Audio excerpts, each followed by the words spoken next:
Hello, everyone, and welcome to the Breakthrough Blueprint, where we talk to entrepreneurs about their journey, the struggles that they've overcome, and how they became successful. And today I have my friend Samar, and I'll hand it over to him to introduce himself. Hey, Mel, thank you so much for having me. And you told me about your podcast a while back. We met at Creator Hub back in Orlando, Hmm. and I was super intrigued on what you had going on and the level of success you've had since you started. It's phenomenal. Again, thank you for having me on. My name is Samar. I am a pretty much a entrepreneur connoisseur, as you can say. I have multiple businesses. I started my first one when I was 16, a computer repair shop. I sold that. Son of falling behind in school, so I let that go. And then we kind of got into the call center space and insurance. I'm from South Florida, so I'm not sure if you know, in South Florida is the call center hub. And if you're one of your first experiences working in an office environment is not a call center, then I don't know what you've been doing in South Florida your entire life. So I started off working in a call center when I was like maybe 18 years old, and a closer. I went from a fronter, a closer. I did every position possible, and then at 19 or 20, I opened my first call center, and that was in 2011. And fast forward to 2025, I'm still here. I'm still operating as a call center owner. We sell insurance policies. And past couple of years, we kind of shifted a little into marketing and lead generation because we were able to generate leads for our own agents. And we're like, hey, we're doing a pretty good job at this. So, like, why can't we do it for other companies? So we slowly kind of moved into lead gen, and now we do marketing as retainers. We do lead gen, like just selling leads for different verticals. Auto insurance, solar was one of my biggest campaigns I've done when solar was hot a couple of years ago. um, and now it's just making sure my agents stay busy. And this whole automation thing, like we do a lot of automations for my own companies. And then we also offer that in part of our marketing retainer type of stuff, like mass producing creatives and mass producing videos and mass producing ads and different angles. And we have testing strategies where we're testing over 2,000 different ads a week. So it's pretty cool of how far we're able to take it, obviously with the help of AI. And I think I've told you this before. AI has been my Lord and Savior, and it's been really accelerating us to do better. That's amazing. So, what is your current biggest focus right now? My current biggest focus at the okay, so I started an academy where I've been teaching a lot of people, and lately my focus has been it's been very niche, right? So I can we can go broad, right? We can like I can teach you how to use AI. Like that's not what my focus is because there's so many other, I guess, avenues you can go to learn AI. I Hmm. would say my focus lately has been teaching marketers, people who buy media, people who run ads on Google, on Facebook, on LinkedIn, Snapchat, TikTok, help those guys. And not just like running small ads, like I'm talking about scaling guys who are spending 30, 40, 50K a day, helping them leverage AI in either mass producing ads or videos or landing pages or testing strategies. And it's kind of going more niche into guys that have their own businesses, they're scaling, and how they can leverage AI into like marketing. Hmm. I have I'm I had the right CTO, I have the right CEOs, CTOs, everyone in place in all of my organizations where I'm not so hands-on anymore, where I'm kind of going based on what my passion is to teach. Hmm. Uh, Wow, that's awesome. That's really interesting that yeah. you enjoy teaching people. Where does that come from? Okay, funny story. I actually wanted to be a teacher when I was a kid. I was like in 10th grade and I Hmm. wanted to be a teacher. And I remember I was very lucky to have accounting as a subject in my school as a 10th grader. So my accounting teacher made me pull up salaries for what you want her to be. So the Hmm. salary for a teacher, I didn't like it. Therefore, I just never went that route. I didn't like that salary. I didn't like that salary, but at the end of the day, I'm very grateful that I can come back to it and not Hmm. and done so successfully in all my other businesses where I can just Hmm. come back and be like, okay, cool, like I'll do it, you know? So the passion comes from that. I've always had it. I kind of like seeing the light bulbs go off in people's head. And Mhm. it's like a karma thing, right? It's like a never ending Mhm. karma where they're going to go out and they're going to use that knowledge to acquire more knowledge and acquire more customers and then share that knowledge. And all that good juju comes back to where they learned it from. Yeah. Wow, that's really It's like a interesting. juju circle. It's amazing. 'Cause it's funny because when I was at Creator Hub, the way I met you was because one of the girls that I met, Elaine, who does, like, social media management stuff, and I was telling her about what I did. She's like, "Oh, you should talk to Samar." So then when I saw you, I was like, "Okay, let me just talk to him." But yeah, I think it's really cool, especially going to these conferences, like, just connecting other people and sharing information, and it really does come back to you, I think. Yeah. I think conferences have been one of the biggest takeaways for me. Attending all of these conferences, I attend a Mhm. conference every 3 to 4 weeks, and I've been speaking at most of them. I'm Mhm. speaking in January at a conference called Lead Generation World. Obviously, it's on agentic AI and ads and all that good stuff. And then I'm speaking in at another event called Geek Out. It's by James Van Zelswyk, a great guy. They've been running this for almost 9 years.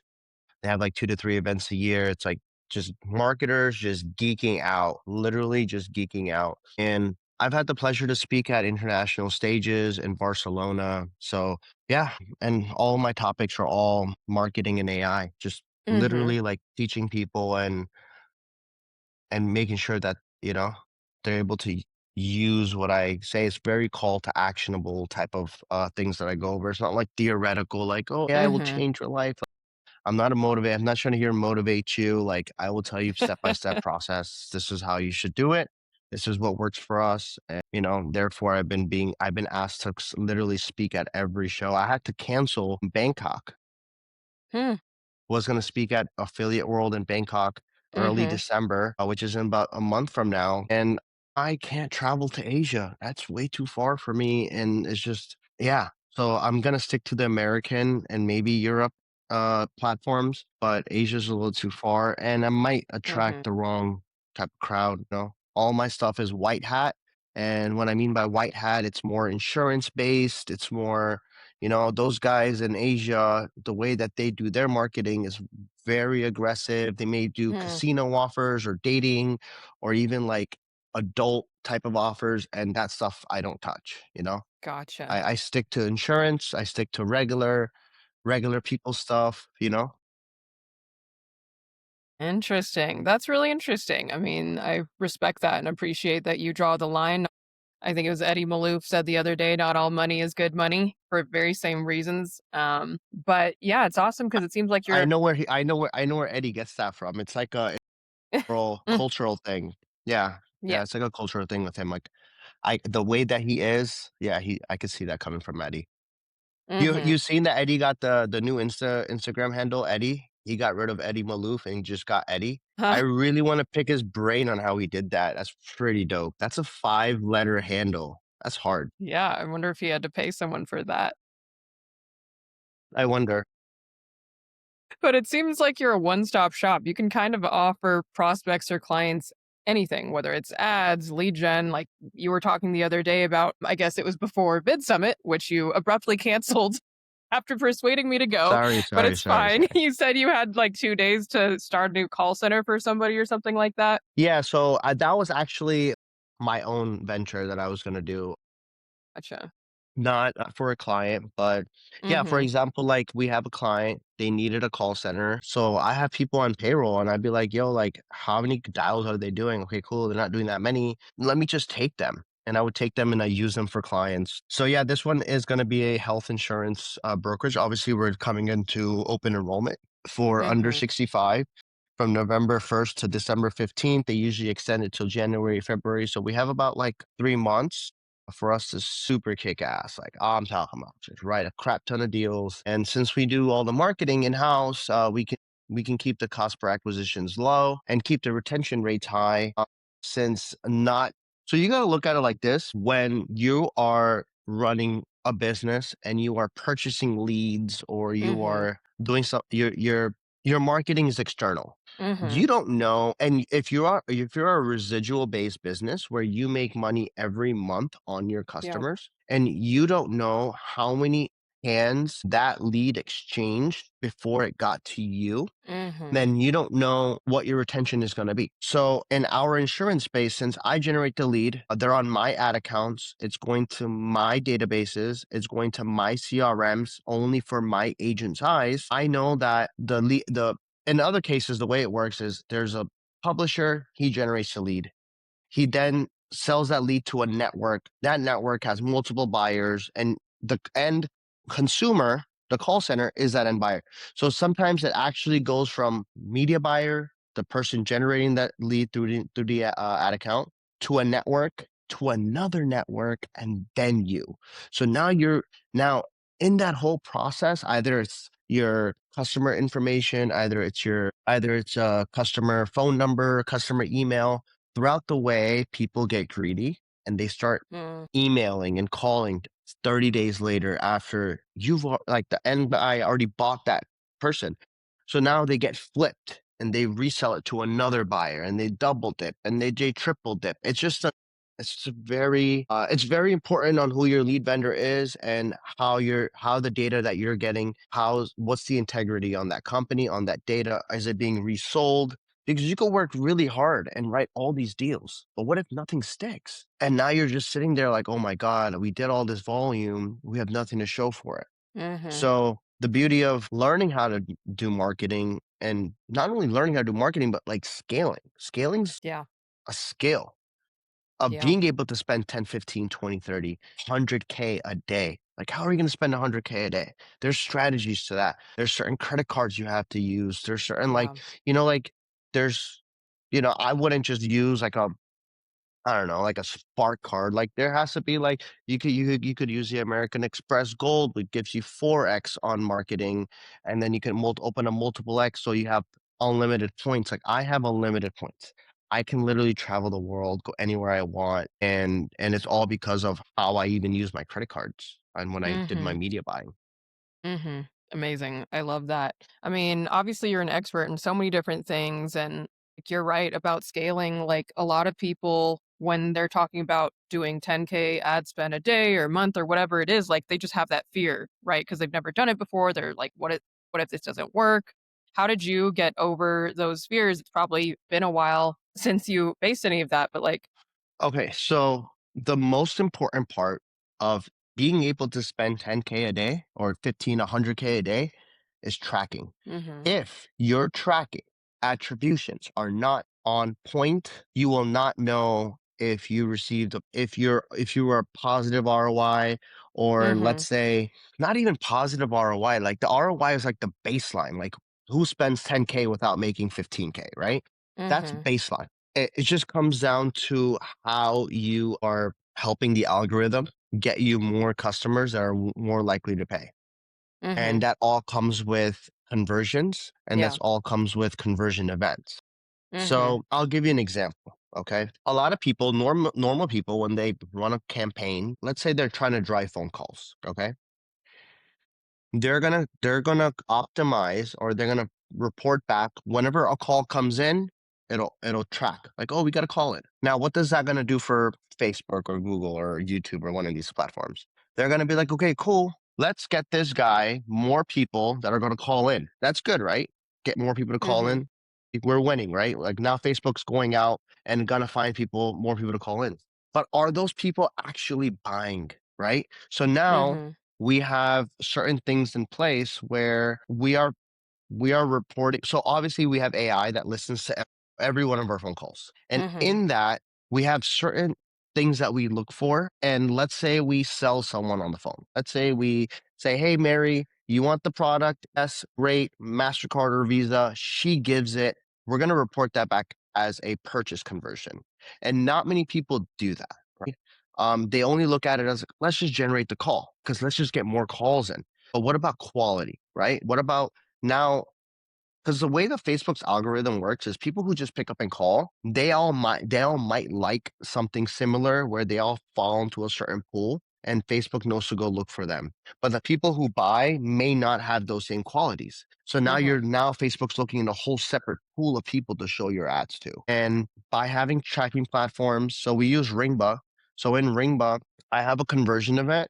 So instead of like reporting when the guy calls in, my first conversion event is if they've been on the phone with us for more than 10 minutes. And that's my first conversion event. So now Mm. Facebook and Google and Meta and all these platforms are going to look for people that are willing to talk for 10 minutes. That makes a big difference as of me wanting or me optimizing for people to just to pick up and call. Because those people on call may just be bozos and they may not buy anything. Mhm. Right? So if they Yeah. went through the entire 10 minutes or the first 10 minutes of the call, they've already gone through all the pre-qualifications. They've gone through is can you afford this every month?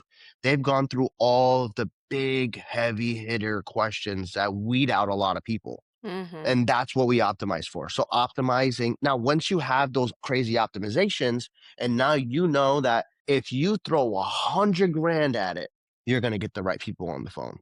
And Mhm. it's just ensuring that you have the proper conversion optimization on the back end Mhm. and ensuring that if you put up money, you'll get it back in return. It's like a Sure. crazy, honestly, I feel like a little autistic, like is setting all this up and doing it because it gets a little crazy, Mhm. but that's pretty much the sauce in order for you to get it going the right way. Mhm. Interesting. Before when you were getting started, like, have you ever taken, like, coaching class or sales coaching or mentorship or any sort of, like, paid training? Okay, so there's one thing that I've done that I've never done paid training. Now Okay. I have done a lot of conferences. Mhm. So when I was in high school, Mhm. I did debate. Debate really helped. And when I was in high school, I also did something called Toastmasters. Have you ever heard of Mhm. Toastmasters? Yeah. So Yeah, I've been doing definitely. Toastmasters my entire life. Yeah, being able to get up in front of a crowd that you don't know or anything, and being able to speak impromptu on a topic that you had no idea that you were going to discuss today. So having that ability and that speaking ability, that really does help. And then learning from the top people. So what who's helped me a lot in terms of just like motivation is Tony Robbins. I've done Unleash the Power Within, the three Mhm. day where he makes you walk on coals at the very end. Yep. Jordan Belfort, the guy from Wolf of Wall Street, amazing sales guy. I've seen his stuff. And then YouTube University, baby. I learned how to code. I've learned how to do all that. I'm an accounting and big data, like that's my background. As I did a double major in that. I'm not a coder. I'm not a developer, but I will build you an application in the next 5 to 10 minutes. Host it online with authentication, logins, everything connected to my Stripe account and willing to accept Mhm. payments. And it's all done based on just YouTube University, always learning Mhm. and leveraging AI, just being on top of it. There was a time where I spent my days at the library. Like that's where I would hang out. Mhm. You know, the office could be crashing and burning. It wasn't the case, but I'd be at the library. I'd be like, Yeah. I'm gonna stay here and this is what I'm gonna do. Yeah, I love that. I've seen you post about that. Yeah. Yeah, you see me at the library all the time. I'm there. Yeah, it's great. Yeah. So then in your career, obviously you've had monumental successes. What are some of the biggest struggles or losses that you have had to overcome? Okay. So this one is a really interesting one. So from 2011 to 2019, I wrote a lot of insurance policies, a lot.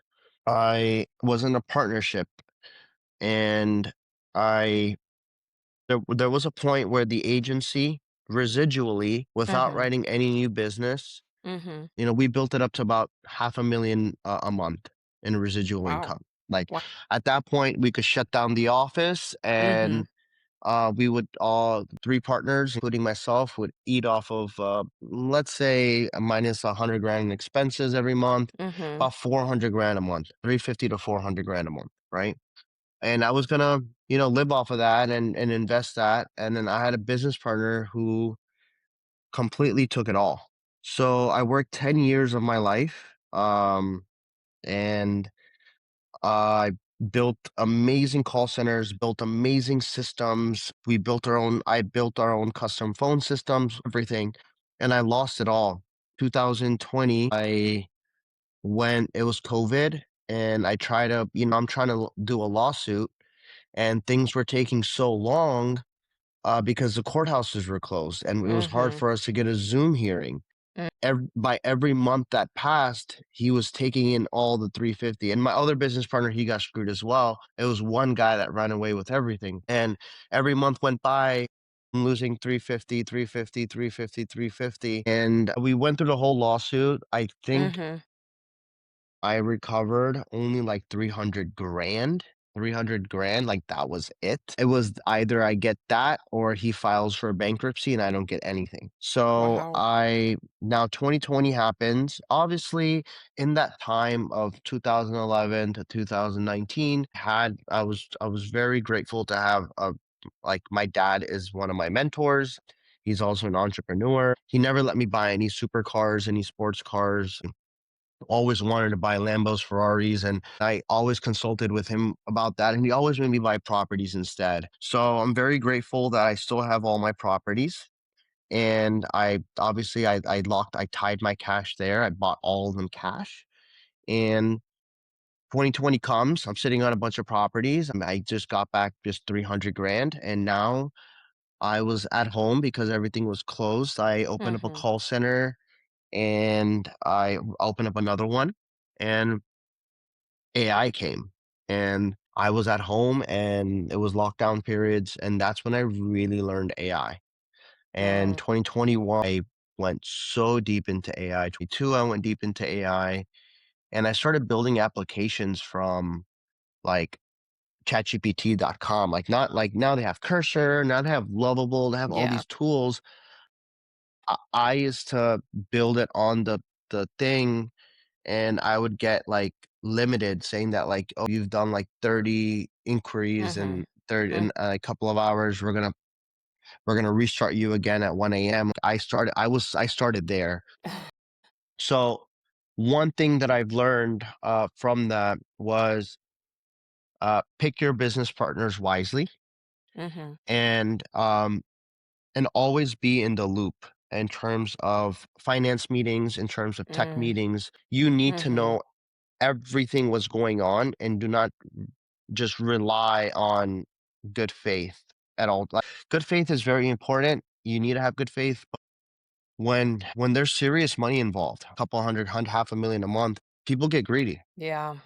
People get real greedy and people's demeanors change. And I feel like just staying involved. And now, let's say if I went to a couple of finance meetings, I could have realized that there was money being funneled out through American Express and bullshit charges. And, I found out that stuff was going on. There was like a little couple of stuff that was going on, and I confronted him about it. And that's when he went ghost. Was I had an Amex for the company. My Amex bill was like 20 grand a month. My other business partners was like 30 grand a month. We had business expenses, all that good stuff.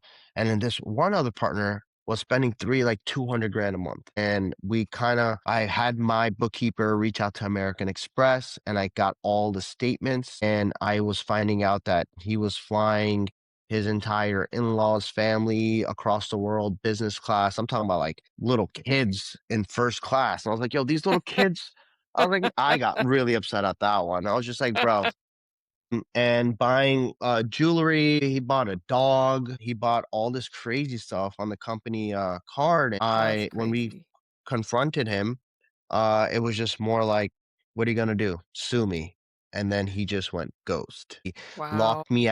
He locked me out of all of the accounting of the portal that we use for our merchant accounts. He shifted all the billing from the merchant accounts that I own, my other partner owns, solely to the one he owns, and just took the money. So I had to start all over. So we're what, 3, 4 years into a complete refresh, revamp. And I would say no matter how hard you work, no matter how much money you make, anyone can take your money. Anyone can take your money, but one thing that they cannot take away from you is your knowledge. So Mhm. in the 10 years, I taught myself how to do a lot of different things, marketing, And I came back and I came back with vengeance. And now I'm publicly speaking at every conference. So, and that all just happened because of knowledge. No one can take away my knowledge. Yeah. You could literally take my car, take my watch, take anything, take my laptop. Mhm. I will get it back. No, That is that's, crazy. I can't believe you went through that. Like, that gave me chills, and, like, I thought I had been screwed before out of, like, 10K, 5K, whatever, like, greedy people, but, like, Jesus, that's yeah. s crazy you had to deal with that, but, I mean, it's awesome to see, like, your resilience, like, how far you've come since then, and you're right, like, the work ethic that you have clearly, like, your dedication to constantly learning on top of what you already know and teaching others, like, it's very inspiring. Yeah. No one can take any of that from me. And I feel like I told you, the juju circle. So Mhm. I don't think I'll knock on wood, but I don't think I'll ever go broke. I will always consistently just be working. You will see me at every damn conference. I think I Mhm. even told you I recently got into this creator. I've only been going to lead generation affiliate shows and LeadsCon and these types of events. Mhm. And since been on the creator side of things and actually helping and teaching people, I will be at every creator hub, every creator fest, every bit summit. I will be at every one of these Mhm. shows and I will master this. I I love wrote a that. couple of messages to a couple of really big influencers, like when I first Mhm. started. And I was just like, "Hey, I don't have many followers, or I don't have many people following me right now." And I never really focused on this side of the thing. And today's date is this, and I will make it. Like I will get to an X amount of growth in terms Mhm. of just social presence or whatnot. And I will see them, those people at an event or maybe at a nightclub or something. And I have those messages saved in my Instagram where I'm going to show them. Right. So yeah, I wrote out like maybe to five people. I don't want to say who, but Mhm. five people I did. Mhm. Yeah. So when I I see love them in the that. future, I'm going to be like, Mhm. yo, I called it, homie. Here I am. Yeah. I love that. I did the same thing when after Creator Hub because it was really life changing for me because it was the first creator conference I had been to. I hadn't Mm-hmm. monetized my platform or really done anything with it. But after that, I Mm-hmm. came out with so many actionable things like I'm going to start a podcast. I'm going to be intentional about my content. I'm going to create, the content pillars and the brand strategy. And ever since then, August, it's grown. I've done what I said I was going to do, and it's become a habit. It's also become very fun, rewarding. Like, I love doing the podcast. I love creating the content. It was a lot easier than I thought it was as soon as I got over this, the subconscious like fear of being seen or putting myself out there. I didn't even realize like those were fears until I really sat down and thought about it. But I texted Icon afterwards and I was like, I'm texting you to hold myself accountable. And so in a year from now, I can see how far I've come. Yeah. No, I really think that I really think that I've since we've met, which has only been maybe 3 months or 4 months, Mm-hmm. I've seen significant growth. And I think that you're on the right track I think you're on the right track and you will hit your 1 million subs in a matter of no time. It's just quantifying. And if you just, it's all about persistence. And Mm-hmm. I see you consistently doing podcasts. And, here I am, you have me on your podcast as well. So yeah, if you, so I have a mentor Mm-hmm. that reviews every one of my pieces of content that I put out. So let's say I have a masterclass or I have something that I want to teach somebody. And Mm-hmm. my mentor he's been doing like 50, 60 million a year for the past like 9 years. Consistent, amazing guy, right? And I trust his judgment. Like he does sick numbers. So I was like, all right, cool. If you're putting out good content, valuable content, no matter what, no matter like you could yeah, you could sit back and just start throwing out content every week, right? If it's not valuable content, you're not going to get anywhere. So Mm-hmm. if you are providing, from the growth that I've been seeing and the content that I've been seeing, you have been putting out really good content and valuable content matters. And that's the only way you can scale yourself and your personal brand is if you're Mm-hmm. providing real actionable value to your viewers. Mm-hmm. Definitely. Yeah, no, I appreciate that. Just to change gears a little bit, I know Mhm. that you are also very dedicated to your family. Can you talk more about, just being a father and your role at home? Yeah. So I spend a lot of time, away from home, speaking at shows and so on and so forth. But when I'm home, I have a different approach. So I kind of have like the Patrick Bet-David approach. And Patrick Bet-David approach on how he's raising his kids is through constant learning education. So their reward system and the way that I handle them is a little bit different. And it's not just like, hey, like if you do good in school, like we'll do this and do that. It's more based on I had AI build out an entire curriculum, for my kids, right? And it's not on the computer because I don't want them to be glued to the computer all day. It's on I printed all the sheets out, their workshops, and they're more geared toward entrepreneurship type of stories, storytelling, the reading, the math, the science, all that good stuff. It's all entrepreneurial, AI, credit Mhm. scores, mortgage. It's like a financial literacy slash AI, like where the future is headed because Yeah. and they're on a reward system for that. So they're just always on top of making, wanting to feel like, oh my God, like I did it. And they're on a reward system. I spend a lot of time with them. Like it's kind of crazy. Like, look, I love they go to like charter schools, they go to great schools, but I be making them miss days. I'm like, yo, man, like we're going out or we're going here, we're going on a road trip or we're Mhm. flying here. Mhm. We're going here. And I actually had the school call me and they're like, yo, your kids are missing way too many days. So I had to like slow that down because like I got carried away. Like I like taking them out. I'll go to theme parks. I do a lot of stuff. So just being there for them and and it's just a constant learning thing. And then not so deep into it where they're kind of like introverts. All of my kids are extroverted. They all recite poems at church, at the mosque and, I have they started when they were 5 years old, like, they would just go grab the mic and just start ripping it, like, don't even need a piece of paper. All the other kids have, like, their notes on a piece of paper, all my kids have it memorized, and they go through voice trainings where they have, voice coaches to help them elevate their voice. It's like for music, but they do it for poetry, and they're really good reciters, and they don't need to practice if they're at the mosque and there is a moment for them if there's a slot open for a poetry session or they would just get on and I like all like that's the difference I feel like Mm. that it's like that with my kids as opposed to any other kids at the mosque is my kids have that confidence that they can do that and plus they see me speak at every Mhm. show they see me Mm. on the stage they see me on YouTube and they're like you're on YouTube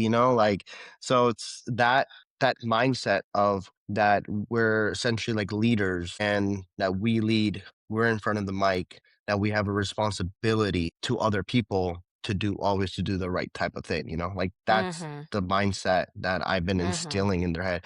It's kind of like cult like, but whatever. I think it's for the good. I think it's for like the better cause. Yeah. Wow, that is amazing. I love that. I think that's super important because mainstream education, especially in public schools and stuff, is complete crap and it doesn't prepare you for the real world. Like I think that's great. And when I have kids, I'm going to do the same thing. I'll need your curriculum. Oh yeah, I'll give you my curriculum. Yeah, so like like most of the kids nowadays, they don't know anything about mortgage and they don't know anything about credit scores and interest rates and our country right now is in such a deficit and we are in such big debt. Credit card debt right now has been the highest it's ever been. Mhm. We as people in this country, we're just uneducated on it. And we just don't know. Like, oh yeah, sure. Yeah, 24% APR. Yeah, whatever. Swipe, and you're like 24%. Like Yeah. Yeah, it's yeah. crazy. So a lot of predatory like companies out there that Mhm. take advantage. Mhm. We don't want to be like that. Definitely. Yeah, I mean, Hmm. I think it's a little bit troubling to see the low level of education in this country in comparison to a lot of the Asian countries, for instance, that are going so hard in the STEM fields from such a young age. And it's like, unfortunately, I feel like the United States is declining in so many ways as a result of that. But Dude, China's making their kids mandatory teach learn AI. That's a subject yeah, in like elementary school yeah, now or middle. yeah. Mm-hmm. And we're not gonna learn that for another 10 years, Mm-hmm. like, Yeah. So I actually have, like, a little program or plan opening up, specifically for kids. So Really? Yeah. We're gonna be launching that in the next like 6 months. Wow, love that. Yeah, That's amazing. yeah, So, yeah. I guess what are your long-term goals and plans? Are there any other businesses and industries you want to go into, or is it just building upon what you're currently doing? Well, as of right now, so there's a couple of things that are really going to excel in the next 10 years, right? And being on the forefront of those businesses is going to be my goal, right? Obviously, Mhm. what I have got going on right now is amazing. Doing a lot of marketing for companies, doing automations for them, and not specifically just doing automations for them, but just doing like marketing with automations. Like that's part of. We have our call centers. We're writing those policies. We're writing those deals. Public speaking, teaching people. But I really feel like focusing and honing on certain niches is going to be my next focus. And Mhm. with AI going to be really, really, really taking over. I think that focusing on businesses that are not going to go away, so we have obviously electricians. Electricity is going to be a hot commodity business. Electricians are going to be overpaid. We have plumbers because AI needs cooling, and the cooling is going to be watered, right? Water cooling. Mhm.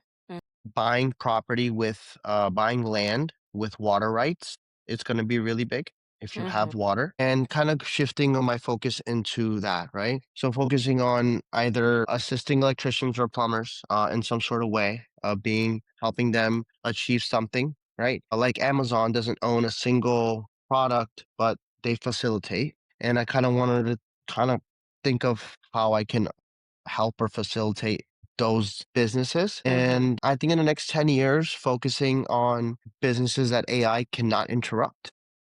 Mhm. Mhm. AI will interrupt a lot of different businesses. We fired a lot of people in our call center that did a lot of different things, and we have Mm. AI that does most of their legwork, you know? Yeah. So I don't want to focus on those businesses. I want to focus on businesses that AI cannot touch.